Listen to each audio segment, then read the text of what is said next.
promised you in my previous video that we'll meet the personalities from education field and we'll try to learn from their experiences. I was very much fortunate and privileged to meet Dr. N.P. Maheshwari, who retired from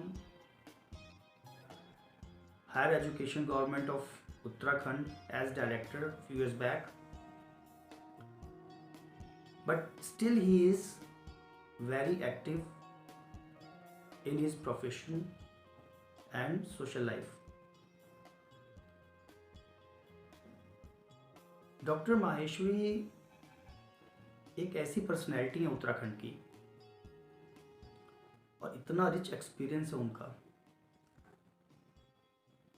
उन्होंने उत्तराखंड के बहुत से colleges में as a principal कार्य किया है और जो भी उनको रिस्पॉन्सिबिलिटीज़ दी गई हैं गवर्नमेंट ऑफ उत्तराखंड के द्वारा इन एजुकेशन फील्ड, उन्होंने हर रोल को बहुत बारीकी से और बहुत अच्छे से निभाया है and is very reputed personality in Uttarakhand if we talk about in the field of education. While talking to him, I realized one thing. Why big people are so big?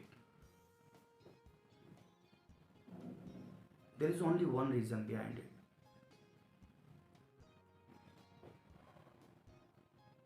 These people are very humble and polite to everyone. When they talk to someone, you will see their politeness, their humbleness, how they treat people. Even while interacting in colleges, they are very polite to their students. And students are also eager to go to attend their classes on regular basis because of that only. तो doctor Maheshwari के साथ जो मेरा संवाद हुआ उसमें मुझे बहुत कुछ सीखने को मिला और मैं चाहता हूँ कि जो संवाद हमारे बीच हुआ उसको मैं आपके साथ शेयर करूँ ताकि जो इसका बेनिफिट है वो आप सब तक पहुंच पाए। You can also learn how to deal with the situation whether you come from any background. तो आइए दोस्तों, मेरा जो संवाद सर के साथ हुआ है, you please watch it and if you like the video please subscribe the channel.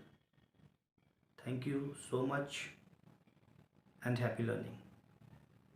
Bye. नमस्कार दोस्तों,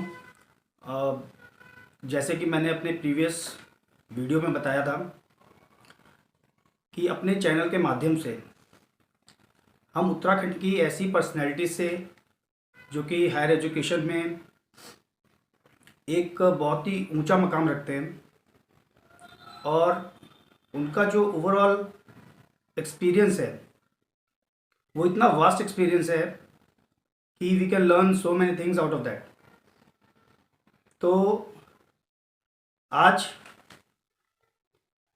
मैं ऐसी पर्सनैलिटी को आपके सामने लाया हूँ जो किसी इंट्रोडक्शन की मोहताज नहीं है। He is very well known to higher education in Uttarakhand. Most of the colleges, most of the people, they know about him. Personally they might not be, but most of the professional things they know about him. So today on my YouTube channel I introduce you sir and welcome to my channel. Thank you. Sir, हम आपके बारे में जानना चाहेंगे कि क्या आपका schooling रहा, कैसा क्या रहा सर, अगर आप कुछ बता पाएँ। मैं डॉक्टर N.P. माहेश्वरी बचपन में प्राइमरी स्कूल से एजुकेशन हुई और हाई स्कूल तक पब्लिक इंटर कॉलेज कोटद्वार से किया। उसके बाद वहाँ क्योंकि मेरा कॉमर्स में रुचि थी तो कॉमर्स नहीं था वहाँ इंटर में, इसलिए फिर देवनागरी इंटर कॉलेज मेरठ से इंटर किया। और इंटर करने के बाद फिर मेरा ग्रेजुएशन और पोस्ट ग्रेजुएशन लखनऊ विश्वविद्यालय लखनऊ से किया गया। लखनऊ में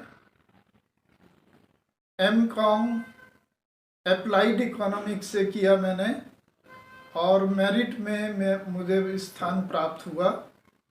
और इसी के तुरंत बाद 1975 में मैंने एम.कॉम किया और जनवरी 76 में मुझे अपॉइंटमेंट लेटर मिल गया गवर्नमेंट डिग्री कॉलेज ऋषिकेश के लिए।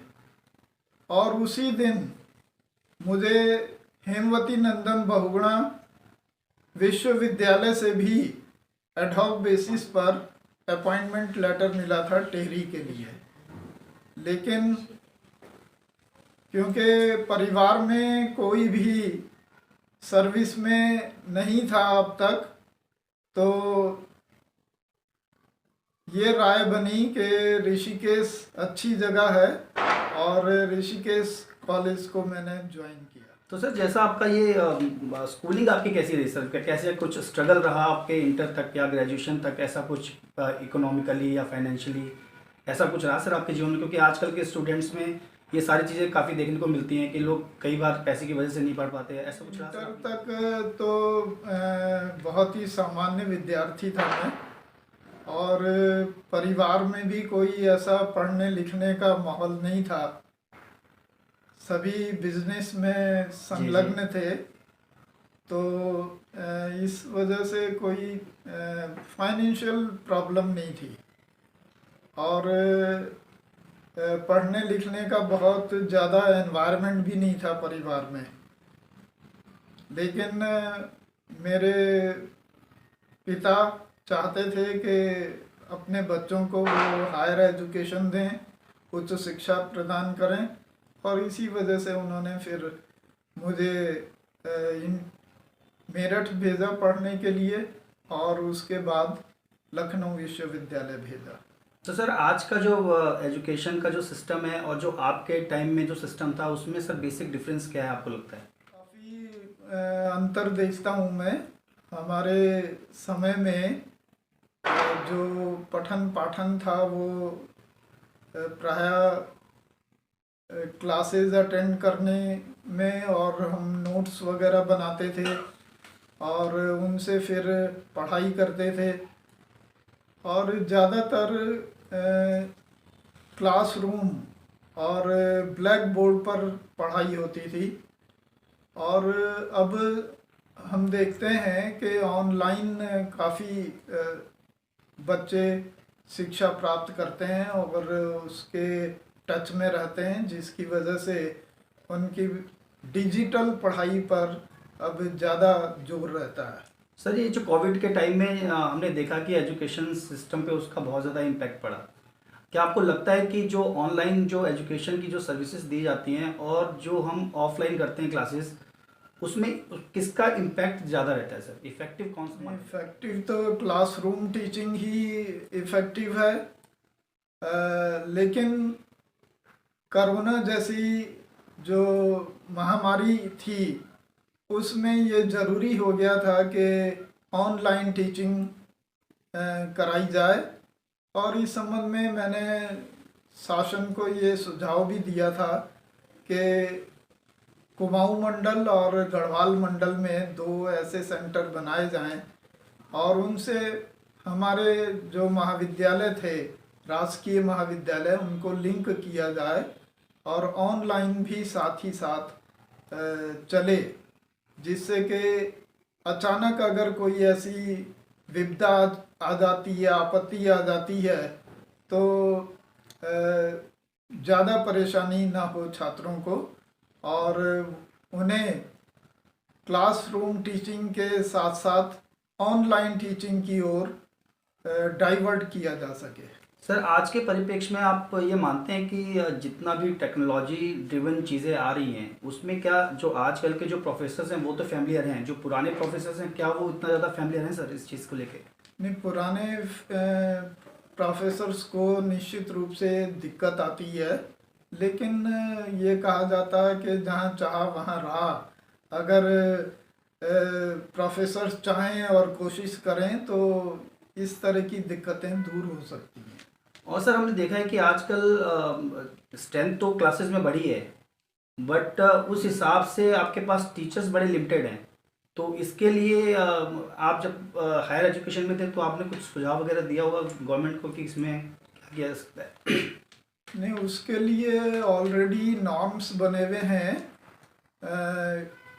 कि कितने वर्कलोड पर कितने टीचर्स की ज़रूरत होगी, और सरकार के द्वारा ये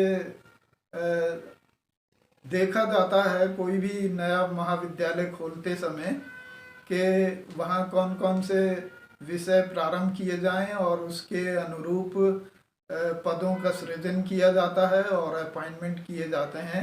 और जब तक सरकार रेगुलर अपॉइंटमेंट नहीं करती है लोक सेवा आयोग के माध्यम से, तब तक वो एडहॉक अपॉइंटमेंट या कॉन्ट्रैक्ट बेसिस पर अपॉइंटमेंट प्रदान करती है। सर, बहुत से जो यूथ है वो हायर एजुकेशन में जाना चाहता है, लेकिन उसको ये नहीं पता कि वो किस रास्ते कैसे अपने रास्ते को तय करे कि वो उस मुकाम तक पहुंच पाए। जैसे कि आपने अपने लाइफ में बहुत स्ट्रगल किया स्टार्टिंग टू एंड तक, and then you have achieved your goal, what exactly your family wants from you and what actually you deserve. So what is your suggestion for the youth कि वो अपनी life में कैसे चीज़ों को synchronise करें, कैसे क्या करें कि वो इस मुकाम को हासिल कर पाएँ सर? एक्चुअली इंटर कॉलेज से ही छात्रों को उनकी काउंसलिंग होना बहुत ज़रूरी है, और जो छात्रों की रुचि है उसके अनुरूप उनको डिसिप्लिन में उनको भेजा जाए, उनको वही सब्जेक्ट या वही विषय का चयन कराया जाए उनसे जिसने विषयों में या जिस लाइन में उनकी रुचि है। और मेरा ये सुझाव होगा कि तकनीकी शिक्षा पर ज़्यादा जोर दिया जाना चाहिए, जिससे कि जो बहुत ही इच्छुक हैं हायर एजुकेशन के, केवल वही हायर एजुकेशन की ओर डाइवर्ट हों। सर, ये भी देखा जाता है कि जो ग्रामीण अंचलों में जो आप गवर्नमेंट कॉलेजेस होते हैं वहाँ पे बच्चों की स्ट्रेंथ बहुत कम होती है, 20 होती है, 30 होती है, 40 होती है, वो भी 1-2 क्लासेस के बाद फिर वो माइग्रेट हो जाते हैं कुछ बड़े शहरों में। उसको रोकने के लिए सर क्या किया जा सकता है टीचर्स के द्वारा या जो प्रोफेसर्स हैं उनके द्वारा? अब जैसे नई शिक्षा नीति 2020 में इस बात पर जोर दिया जा रहा है कि स्किल डेवलपमेंट पर सरकार ज़्यादा जोर दे रही है, और स्किल डेवलपमेंट के लिए डिफरेंट एरियाज़ में, अर्बन एरियाज़ में भी और रूरल एरियाज़ में भी सरकार के द्वारा सेंटर्स खोले जा रहे हैं। तो उन सेंटर्स को यदि कॉलेजेस के साथ लिंकअप कर दिया जाए तो मैं समझता हूँ कि छात्रों को बहुत लाभ होगा, और उन्हें अपने इच्छा के अनुरूप, अपने चॉइस के अनुरूप व्यवसाय का चयन करने में सुविधा होगी, और जो बेरोज़गारी की समस्या है वो भी काफ़ी हद तक दूर होगी अगर वो अपना स्टार्टअप शुरू कर पाएँ या अपना व्यवसाय प्रारंभ। सर, हमने देखा है कि अलग अलग लोगों के लिए उनकी जो लाइफ की जो वैल्यूज़ हैं वो अलग अलग रहती हैं। मैं आपसे ये जानना चाह रहा हूँ कि बीइंग अ स्टूडेंट उनकी क्या ऐसी वैल्यूज़ होनी चाहिए कि जिसको अडॉप्ट करके वो अपनी शिक्षा को और अच्छे से कर पाएँ और उन मूल्यों को लेकर वो लाइफ में आगे भी बढ़ सकें और उसको फॉलो कर सकें? मैं समझता हूँ कि छात्रों को अपने पढ़ाई के साथ साथ एक्स्ट्रा करिकुलर एक्टिविटीज़ पर ध्यान देना चाहिए और विशेष रूप से उन्हें अपने बुजुर्गों का, अपने माता पिता का, अपने शिक्षकों का सम्मान करना चाहिए। अगर वो सम्मान करते हैं और इस दिशा में आगे बढ़ते हैं तो मैं समझता हूँ कि छात्रों को बहुत लाभ मिलेगा।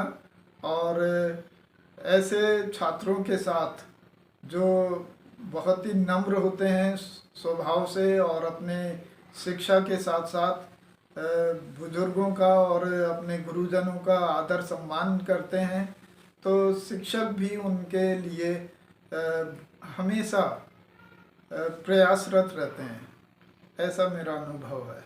सर ये भी देखने में आया है कि जो स्टूडेंट लाइफ में बहुत से स्टूडेंट नशा की तरफ जाते हैं, बहुत से तरीके के नशा करते हैं, उनके लिए सर आपका क्या संदेश रहेगा ताकि उनकी लाइफ स्पॉइल ना हो? क्योंकि आपका इतना वास्ट एक्सपीरियंस है और जो चीज़ आप बोलेंगे वो बहुत से स्टूडेंट्स तक जाएगी और उसका एक बहुत ही पॉजिटिव इम्पैक्ट स्टूडेंट्स पर रहेगा। तो सर आपका क्या सुझाव रहेगा? नहीं, मेरा तो निश्चित मत है कि नशा जैसी बुराइयों से, सामाजिक बुराइयों से छात्र छात्राओं को हमेशा दूर रहना चाहिए और सरकार इसके लिए काफ़ी अवेयरनेस प्रोग्राम भी चला रही है। बहुत तरह के कार्यक्रम सरकार के द्वारा समय समय पर चलाए जा रहे हैं जिससे कि छात्र छात्राओं में नशे की आदत ना पड़े और नशा मुक्ति के लिए काफ़ी ध्यान सरकारों के द्वारा, केंद्र सरकार और राज्य सरकारों के द्वारा दिया जा रहा है। तो सर अभी रिटायरमेंट के बाद अभी आगे का आपका सर क्या प्लान है, या आप किस विषय पे काम कर रहे हैं और क्या कर रहे हैं ताकि उसका जो पॉजिटिविटी है वो हमारी सोसाइटी में आगे भी बढ़ता रहे सर, जाता रहे? अवकाश प्राप्त करने के बाद भी मैं शिक्षा से जुड़ा हुआ हूँ और कोरोना काल में तो बहुत सारे जो ऑनलाइन कॉन्फ्रेंस, सेमिनार और वर्कशॉप होते थे उनमें काफ़ी भागीदारी रही मेरी। और अब भी जब भी अवसर मिलता है तो आसपास के क्षेत्रों में मैं कॉन्फ्रेंस और सेमिनार्स में पार्टिसिपेट करता हूँ, चाहे मुझे मुख्य अतिथि के रूप में बुलाया जाए या स्पीकर के रूप में बुलाया जाए। मेरी ये कोशिश होती है कि मैं अपने विचारों से ऑडियंस को लाभान्वित कर सकूं। सर जैसा कि हमारे यूट्यूब चैनल का टॉपिक है experience matters, so what do you think about this? नहीं, अनुभव तो कार्य करने से ही आता है एक व्यक्ति को, और करीब 45 वर्षों की सेवा में बहुत अच्छे अनुभव रहे मेरे। और कुल मिलाकर मैं ये कह सकता हूँ कि अगर किसी व्यक्ति में कार्य करने की झील हो, इच्छा शक्ति हो, तो निश्चित रूप से रास्ते खुद बनते चले जाते हैं। मैं आपको बताऊं कि जब मैं कोटद्वार में था, राष्ट्रीय सेवा योजना का प्रोग्राम ऑफिसर था, और उस समय 1991 में उत्तरकाशी में बड़ा भारी भूकंप आया और राष्ट्रीय सेवा योजना के द्वारा भी ऐसे क्षेत्र में जाकर वॉलंटियर्स को ले जाकर और काम करने का निर्देश प्राप्त हुआ। तो मुझे एक किशनपुर गांव आवंटित हुआ था। वो करीब 6000 फीट की हाइट पर था और वहाँ 22 डेथ हुई थी उस भूकंप में। तो 100 वॉलंटियर्स को हम ले गए बसों में भरकर, ले जाकर वहाँ अपने साथ, क्योंकि मैं रोटरी क्लब कोटद्वार का उस समय प्रेसिडेंट भी था, तो वहाँ के मंडलाध्यक्ष से मैंने बातचीत की और उन्होंने करीब 2 लाख रुपए की उस समय सामग्री जो भूकंप राहत के लिए उपयोगी हो सकती थी वो हमें दी। और हमने वहाँ जाकर करीब 7 वन रूम सेट बनाए जो विधवाएं हो गई थी भूकंप के कारण। और एक इस प्राइमरी स्कूल के लिए हमने 3 कमरों का एक शेड बना कर दिया वहाँ पर। तो बहुत शुरू में तो गांव वासी ऐसा सोच रहे थे कि भाई ये पिकनिक मनाने के लिए आए हैं, लेकिन जब 10 दिन बाद हम वापसी होने लगे तो गांव वालों की आंखों में आंसू थे। और गांव वालों ने ही फिर आकर उस दिन का हमें लंच पैक करके दिया स्वयं, क्योंकि रास्ता लंबा था। और ये बड़ा एक अद्भुत एक्सपीरियंस था हमारे जीवन का। और आज हमें बहुत कुछ सीखने को मिला सर के एक्सपीरियंस से। जैसा कि सर ने बताया कि he has worked more than 45 years in higher education and he has contributed to the society, he has contributed to the education programs, he has contributed to the education system, and he has improved overall, you know, in terms of policy also. He has contributed to improve. और हम sir के साथ ऐसी और भी हमारी मुलाकातें होती रहेंगी। सर के प्रीशियस टाइम के लिए मैं बहुत बहुत सर आभार प्रकट करता हूँ आपका। Thank you so much and we wish you all the very best for your upcoming projects. और हम आपके एक्सपीरियंस को ऐसे ही एक्सप्लोर करेंगे so that our youth can get the benefit out of it and they can achieve the things what they exactly they want to. And thank you so much sir. Thank you, धन्यवाद।